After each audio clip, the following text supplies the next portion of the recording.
C'est ici qu'en 1942, plus de 1000 juifs ont été internés avant d'être déportés.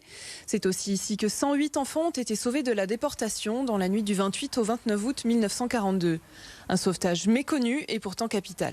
C'est le tournant décisif. La population française, les élites spirituelles de la France ont réagi. C'est le premier pays en Europe où il y a une réaction hostile aux Allemands, mais une réaction efficace également. Si ce moment de l'histoire est longtemps resté méconnu, c'est grâce à l'humilité des justes. Les justes n'ont pas parlé.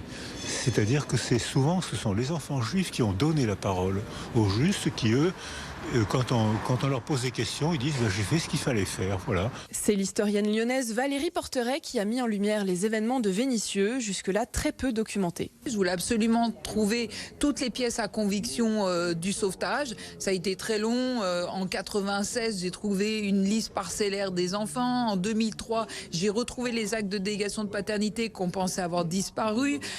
En 2018, j'ai retrouvé les 14 clichés inédits du camp de Vénissieux, alors qu'on n'avait rien, aucune photo du camp. Aujourd'hui, une dizaine de ces enfants est encore en vie. 78 ans après, ils gardent encore en mémoire cette nuit terrible où ils ont été arrachés à leurs parents.